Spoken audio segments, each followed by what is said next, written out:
ऐसे में वहां पर किस तरीके की तैयारियां, क्या कुछ कहता है कानपुर का समीकरण?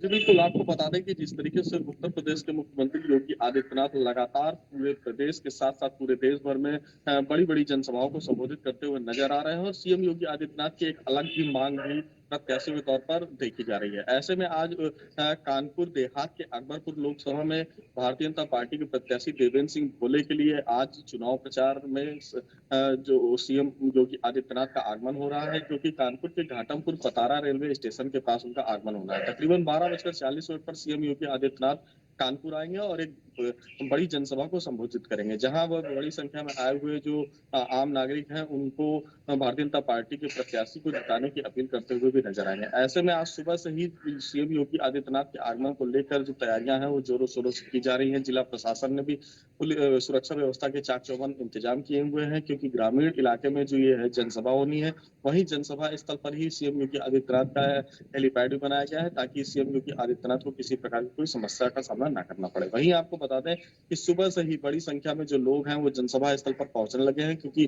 12:40 का पर ये जनसभा को सीएम योगी आदित्यनाथ संबोधित करेंगे।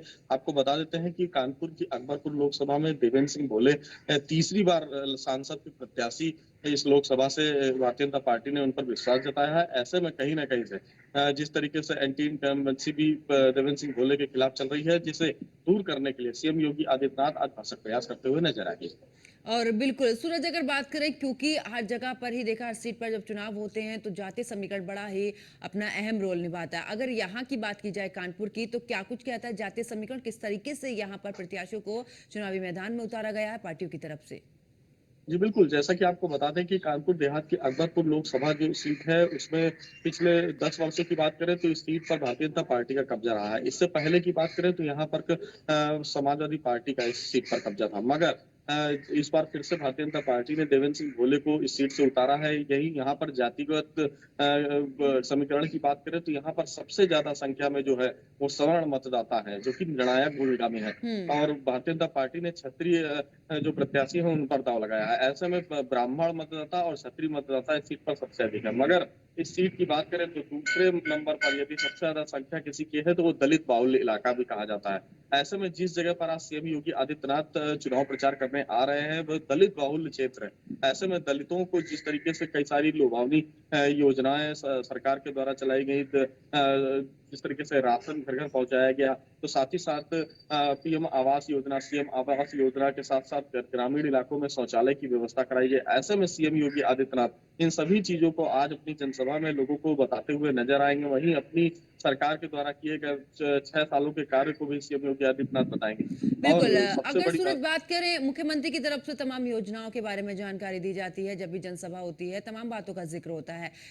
अगर हम बात करें इस दौरान स्थलीय जितने भी मुद्दे हैं, आखिरकार विकास को लेकर कितना वहां पर काम हुआ है, क्योंकि सभी जो भी जनसभा करते हैं तमाम अपनी बातें भी रखते हैं, चाहे विपक्ष की बात करें या फिर सत्ता पक्ष की बात करें। तो कानपुर की अगर बात करूं, विपक्ष कितना वहां पर एक्टिव नजर आ रहा है और वहां पर जनता के बीच, आप ग्राउंड जीरो पर भी हैं, तो क्या कुछ ऐसे मुद्दे हैं जनता के बीच में?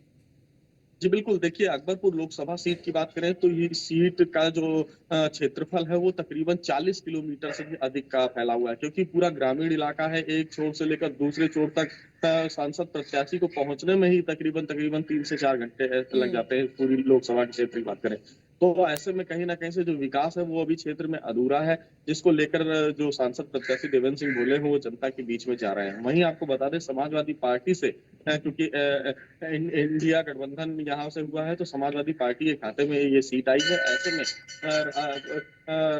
इंडिया गठबंधन का सीधे मुकाबला एनडीए के प्रत्याशी देवेंद्र सिंह भोले से है। ऐसे हम्म। में लगातार अखिलेश यादव ने भी कल इसी क्षेत्र में जनसभा की थी और जनता से संबोधित करते हुए कहा था कि भारतीय जनता पार्टी का इस बार लोकसभा चुनाव में सफाया हो रहा है। मगर वहीं दूसरी तरफ भारतीय जनता पार्टी की जो जनसभाएं हो रही हैं, सीएम योगी आदित्यनाथ की जनसभा हो रही है। अभी हाल ही में प्रधानमंत्री नरेंद्र मोदी ने कानपुर में आकर देवेंद्र सिंह भोले के लिए भी वोट मांगा। कहीं ना कहीं से सीएम योगी आदित्यनाथ और पीएम नरेंद्र मोदी के आगमन के बाद चुनाव का जो समीकरण है वो पूरी तरीके से बदलता हुआ नजर आ रहा है, क्योंकि जनता जो है वो सीएम योगी और प्रधानमंत्री नरेंद्र मोदी को सीधे तौर पर वोट करते हुए नजर आती है। ऐसे में जिस तरीके से समीकरण बदल रहे हैं, आज जब सीएम योगी आदित्यनाथ जब इस जनसभा को संबोधित करेंगे उसके बाद यहाँ का जो चुनावी रुख होगा वो पूरी तरीके से बदल जाएगा, क्योंकि चौथे चरण में यानी कि 13 मई को कानपुर में मतदाता जो है वो अपने लोकसभा प्रत्याशियों को चुनने के लिए मतदान करते हुए नजर आएंगे, और 4 जून को जब ये रिजल्ट आएगा तभी ये साफ हो पाएगा कि आखिर जनता ठीक ने है अपना सूरज, जनादेश वापस लौटेंगे। दीपक दीक्षित शाहजहांपुर से हमारे साथ में जुड़ चुके हैं। दीपक,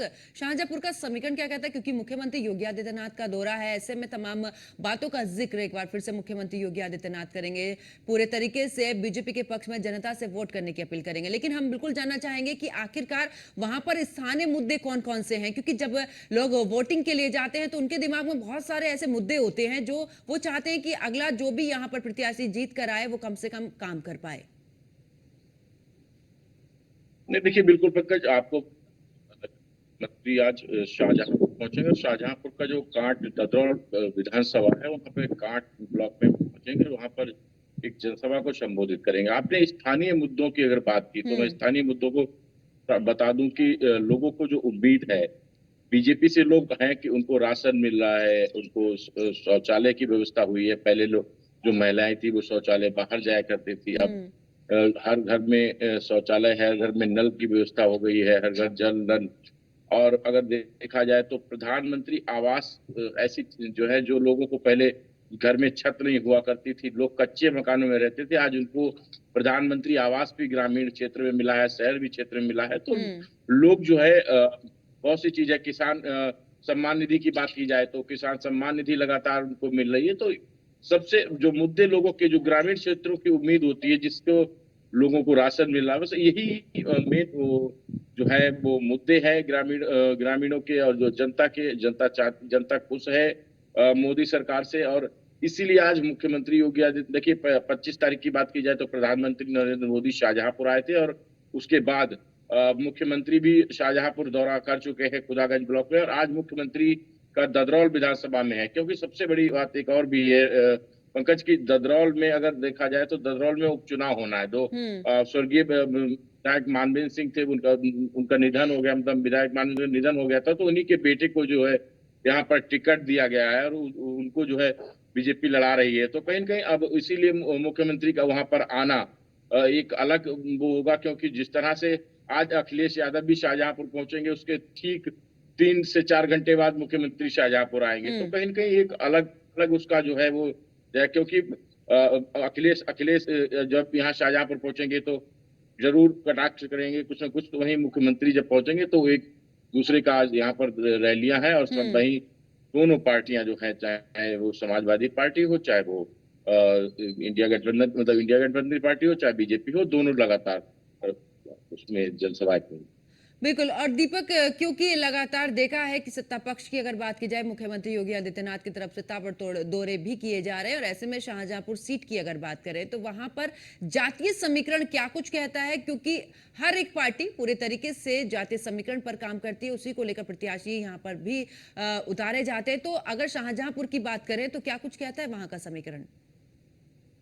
नहीं, देखिए बिल्कुल, अगर जैसे कि आपने बताया कि जातीय समीकरण की बात की जाए तो शाहजहांपुर में जातीय समीकरण की जो है वो अलग है। यहाँ पर अल्पसंख्यक की वोट की बात की जाए तो वो भी है, यादव की बात की जाए तो वो भी है, सामान्य वर्ग में अगर बात की जाए तो वो भी है। तो लगभग जो वोटरों की संख्या है वो अलग अलग है, और यहाँ पर मुख्यमंत्री के आने से एक अलग, मैंने पहले भी कहा कि एक अलग वो होगा, क्योंकि लोग मुख्यमंत्री को सुनना चाहते हैं, मुख्यमंत्री को समझना चाहते हैं आखिर क्या मुख्यमंत्री आज कहेंगे। क्योंकि जिस तरह से शाहजहांपुर लोकसभा की अगर बात की जाए तो शाहजहांपुर लोकसभा में पहले भी 5 वर्ष अरुण सागर यहाँ से सांसद रहे, दोबारा उनको फिर बीजेपी ने अपना प्रत्याशी बना दिया है। तो अब सांसद अरुण सागर के लिए भी ये एक वो होगा कि उनके लिए जब लगातार 2 बार मुख्यमंत्री शाहजहांपुर पहुंचेंगे और जनता से अपील करेंगे, तो कहीं न कहीं माहौल अलग होगा। और समाजवादी पार्टी और अगर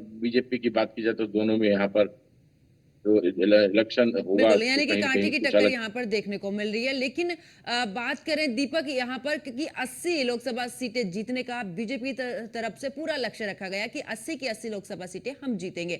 अगर मैं शाहजहांपुर की बात करूं, क्योंकि अखिलेश यादव वहां पर पहुंच रहे हैं, इससे पहले क्या कितना एक्टिव विपक्ष वहां पर नजर आया है? क्योंकि तमाम मुद्दे विपक्ष उठाता आ रहा है कि चाहे महंगाई का हो, बेरोजगारी का हो, पेपर लीक का मामला हो, तमाम ऐसे मुद्दों को लेकर जो कि खास करके युवाओं को प्रभावित करते हैं। ऐसे में शाहजहांपुर की बात करें, क्योंकि सत्ता पक्ष तो वहां पर पहुंच ही रहा है, लेकिन विपक्ष की बात करें, क्या इन मुद्दों को भी जनता के बीच में लेकर जा रहा है? नहीं, देखिए बिल्कुल पंकज, विपक्ष की अगर बात की जाए तो विपक्ष देखिए यहाँ पर सबसे बड़ी बात है, जो इंडिया गठबंधन की जो प्रत्याशी बनी है वो ज्योत्सना हम्म। कश्यप है। और ज्योत्सना कश्यप राजपाल कश्यप जो हैं, जो अखिलेश यादव के करीबी भी हैं और उनकी भांजी हैं। तो यहाँ पर उन्होंने प्रत्याशी बनाया। इससे पहले अगर यहाँ पर प्रत्याशी की बात की जाए तो राजेश कश्यप को प्रत्याशी बनाया गया था। राजेश कश्यप अचानक ही जब उनका टिकट, उनको सिंबल नहीं मिला, टिकट उनका यहाँ से पर्चा निरस्त कर दिया गया, तो कहीं न कहीं वो राजपाल कश्यप से नाराज भी नजर आए और उन्होंने समाजवादी पार्टी को छोड़कर बीजेपी ज्वाइन कर ली। हम्म। तो ऐसे में जब पास में ही समाजवादी पार्टी में जो कहीं न कहीं थोड़ी सी फूट होगी, तो इसका फायदा जो है वो सीधा सीधा और दीपक, बीजेपी को मिलने अक्सर वाला है। समाजवादी पार्टी में देखा है, कई ऐसी सीटें रही हैं, मुरादाबाद, रामपुर, बदायूं की सीट हमने देखी है, मेरठ हमने देखा, प्रत्याशी बदले गए हैं। तो क्या प्रत्याशी बदलने पर कितना असर पड़ता है जब आप दूसरा प्रत्याशी खड़े करते हैं? क्योंकि पहले प्रत्याशी के समर्थक तो नाराज होंगे ना, उसका असर तो दूसरी पार्टी ले जाएगी, उसका बेनिफिट तो। नहीं, बिल्कुल मैंने वही पंकज आपको बताया, मैंने मेरा यही कहने का मतलब है साफ तौर से कि अगर प्रत्याशी शाहजहांपुर में, मुरादाबाद हो चाहे शाहजहांपुर हो चाहे मेरठ हो, कहीं भी प्रत्याशी अगर समाजवादी पार्टी ने बदला है तो उसका उसका जो फायदा है वो बीजेपी को मिलने वाला है। क्योंकि जो व्यक्तिगत तौर से वो लोग नाराज, जो जिनको टिकट पहले मिला था वो लोग नाराज हो गए, या तो उन्होंने बीजेपी ज्वाइन कर ली या फिर अंदर खाने जो विरोध करते हैं उसको शुरू कर दिया। तो कहीं न कहीं इसका जो पूरा फायदा है वो बीजेपी को मिलने वाला है, और ऐसा ही शाहजहांपुर में हुआ है। शाहजहांपुर बिल्कुल, के जो और ऐसे में प्रत्याशी, सूरज देखना होगा कि सत्ता पक्ष यहाँ पर बाजी मारती है विपक्ष। बहुत बहुत शुक्रिया दीपक हमारे साथ जुड़ने के लिए, और साथ ही सूरज पांडे भी हमारे साथ जुड़ने के लिए।